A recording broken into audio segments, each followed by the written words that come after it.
Salamat sa mapagpalang pagmamahal.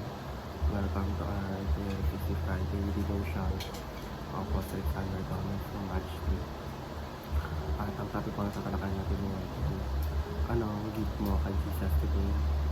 Ngayon po ating Bible verse ito po sa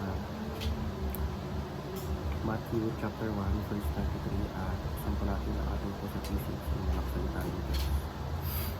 Sinasabi ko na the virgin will conceive and give birth to a son, and they will call him Emmanuel, which means God with us. Sa Tagalog, narito ang dadalang tao, ang isang birhen at manganganak ng isang lalaki.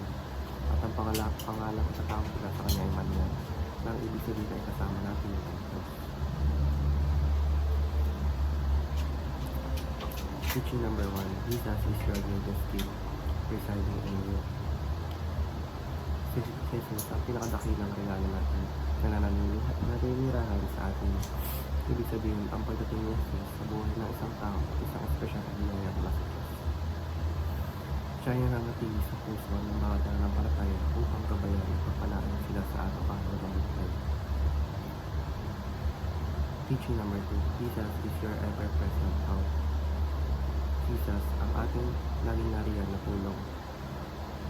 Ano mang problema o pagsubok ang dumating, si Jesus ay nandyan upang tumulong at magbigay ng lakas. Ang presensya niya ay nagbibigay ng kapayapaan, pag-asa sa mga taong nananalig sa Kanya.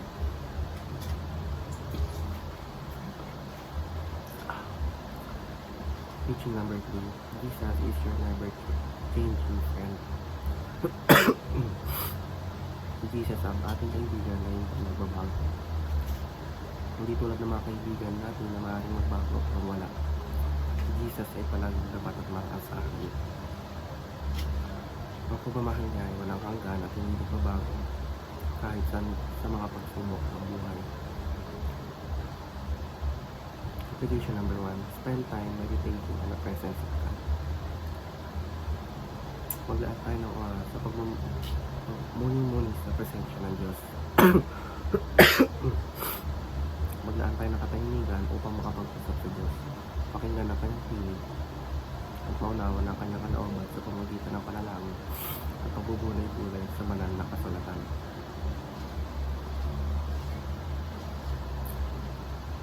Petition number 2, submit all your burdens and worries to God. Ibig sabihin, iwanan sa Diyos ang ating mga problema sa pamamagitan ng pagtitiwala sa kanyang kapangyarihan at pagmamahal. Hindi mo kailangan dahil ng mga ito ng pag-isip. Application number 3, share the goodness of God in your life today. Ipahayag natin ang mga biyaya at pagmamahal na natatanggap mula sa Diyos sa pamamagitan ng paggawa ng mabuti sa kapwa, pagsaksi ng iyong pananampalataya, o pagpapasalamat sa mga taong nakapag-ibig sa iyo. Yun lamang po ang aking devotions. Maraming salamat.